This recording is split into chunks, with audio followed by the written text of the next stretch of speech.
comigo, por gentileza, a palavra do Senhor.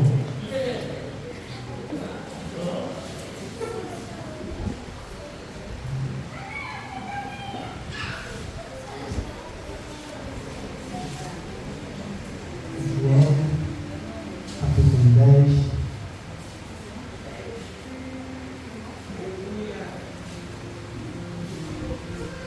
Versículo 17 e 18. Por isto o meu Pai me ama, porque eu dou a minha vida para que possa tomá-la novamente. Nenhum homem a tira de mim, mas eu de mim mesmo a dou, e tenho poder para a dar e tenho poder para tomá-la novamente. Esse mandamento eu recebi do meu Pai. Amém? Agora vamos para a 1 Coríntios.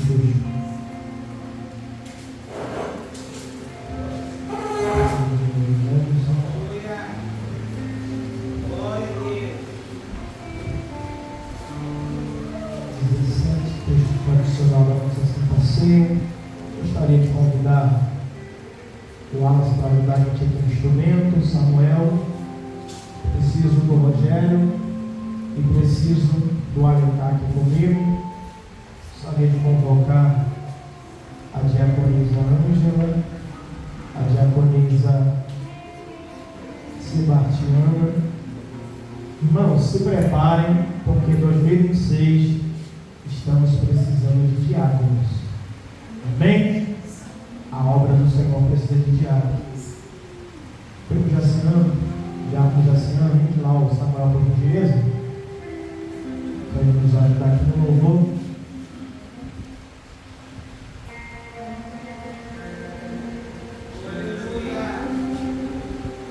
A palavra do Senhor resumido em 1 Coríntios, capítulo de número 11, versículo 17 em diante. Vou ler o 23 para a gente ganhar tempo. Porque eu recebi do Senhor, porque também vos entreguei, que o Senhor Jesus, na mesma noite em que ele foi traído, tomou o pão, tendo dado graça a ele, partiu e disse: tomai, comei, isto é o meu corpo que é partido por vós. Fazei isto em memória de mim. Depois, da mesma maneira, também ele tomou o cálice, depois de ceiar, dizendo: este cálice é um novo testamento no meu sangue. Fazei isso todas as vezes que beberdes em memória de mim.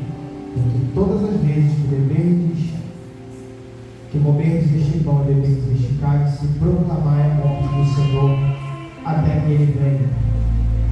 Portanto, qualquer que comer este pão e beber este cálice do Senhor indignamente será culpado do corpo e do sangue.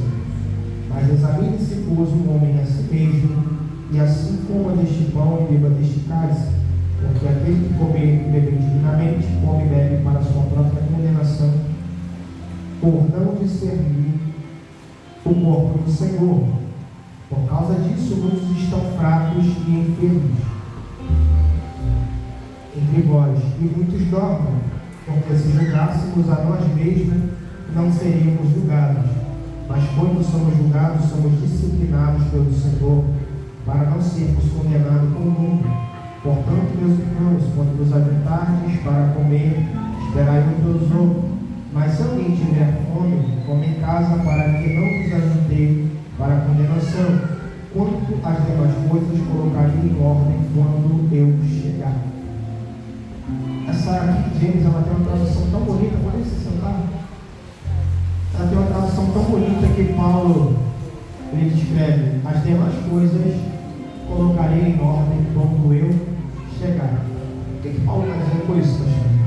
Paulo está enviando a carta, mas ele está dizendo: aquilo que eu estou enviando por esta carta, eu falarei presente. Então, o que eu entendo com isso e faço uma junção? A promessa que Jesus deixou. Hoje nós temos uma promessa. O que nós estamos fazendo aqui é um memorial da promessa que Jesus deixou, que outrora Ele nos servirá.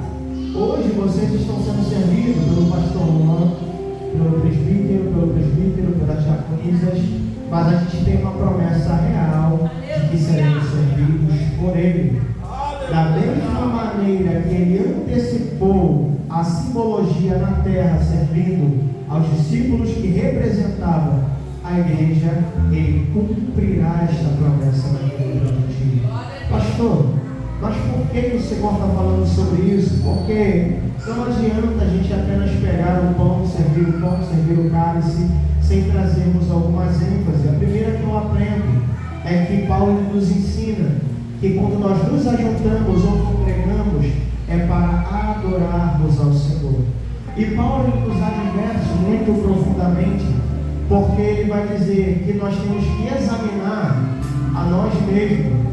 O pastor não tem o poder de olhar para alguém, discernir, nem autoridade para isso, para dizer: você não vai cear, você não pode cear, você não está apto a cear. Mas o pastor tem essa autoridade de se autoanalisar e dizer: eu não estou apto a cear. Você tem essa autoridade a se autoexaminar e discernir. Quando Jesus ele colocou os discípulos à mesa, ele disse: eis que aquele que coloca comigo a mão no pão levantou o calcanhar para me trair. Perceba que quando Jesus fala isso, ele automaticamente levanta uma autoanálise na mesa. Então um começa a olhar para dentro de si e se perguntar: Senhor, porventura sou eu? O outro olha: Senhor, porventura sou eu? O outro também olha e pergunta: Senhor, porventura sou eu? Porque uma coisa eu entendo, a graça ela nos coloca na mesa em condição de iguais. Aqui não tem maior, aqui não tem menor, aqui não tem rico, aqui não tem pobre, aqui não tem pastor, aqui não tem novo convertido. Aqui eu nos coloco em condição de iguais. E o que vai me chamar a atenção dentro desta palavra é isso, que nós não podemos julgar as outras pessoas. E o discernir o corpo de Cristo não está falando, como muitas pessoas interpretam, de eu olhar para este pão e dizer: este é o corpo de Cristo. É isso que a Bíblia ensina, que este pão é o corpo de Cristo. Aqui é uma tipificação da carne dele que foi rasgada, mas o corpo de Cristo na terra é a igreja do Deus vivo. O corpo de Cristo, discernir o corpo de Cristo, é quando eu olho para a Raíssa, é quando eu olho para a missionária Lane, é quando eu olho para a missionária Ingrid, é quando eu olho para a irmã Gabi, é quando eu olho para a irmã Rúbia, é quando eu olho para o evangelista com um olhar de misericórdia e entendermos que vocês são o corpo de Cristo. Quando nós olhamos para dentro de nós mesmos, nós começamos a entender. Eu acho essa passagem linda de Isaías capítulo 6, o chamado de Isaías. Que Isaías ele começa o seu livro dizendo: ai da nação rebelde, ai da filha, ai. E quando chega no capítulo 6 que o Senhor se apresenta a Isaías não diz: ai da filha rebelde, ai da nação rebelde.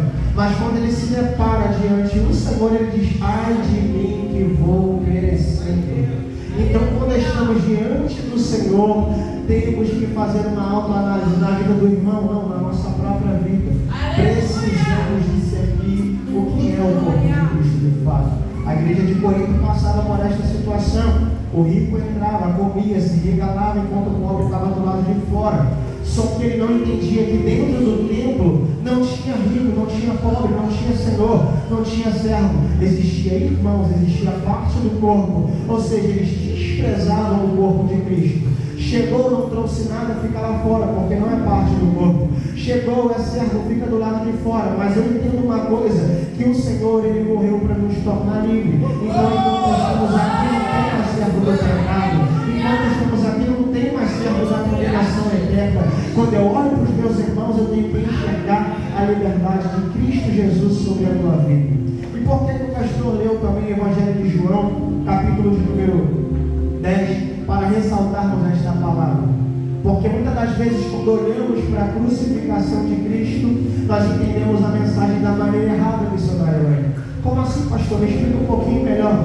Quando eu olho para a cruz, eu entendo, muitas das vezes com a minha mente humana, que o que segurou Jesus Cristo no madeiro foram os pregos. Mas eu entendo que ele falou: ninguém toma a minha vida, mas eu entrego por amor dos meus.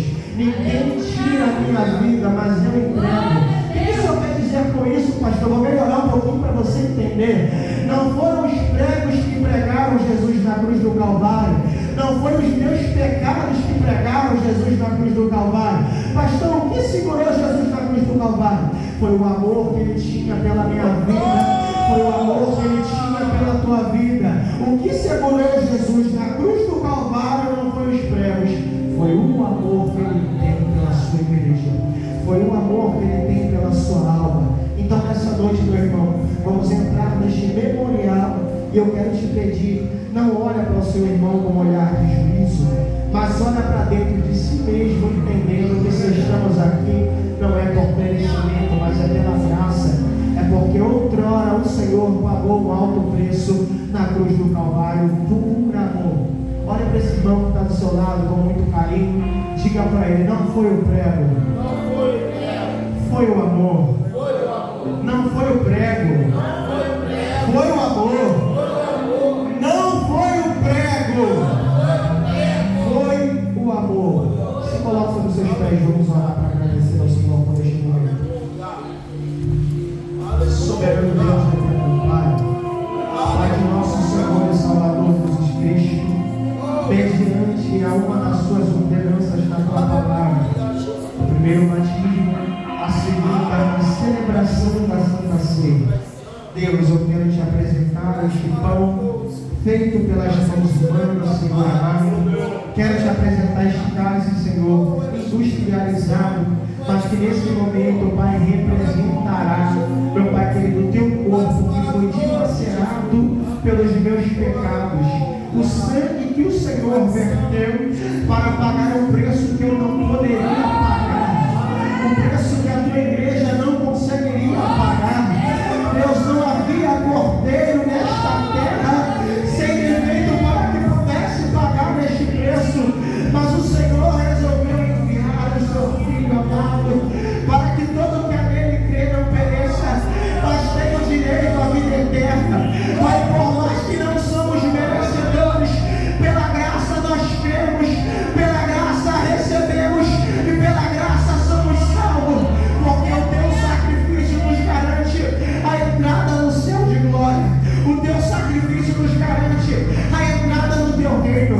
Pai, então eu te louvo, Senhor, por este momento, juntamente com os meus irmãos. Te agradeço, Senhor, pelo filho amado de Jesus Cristo. Amém.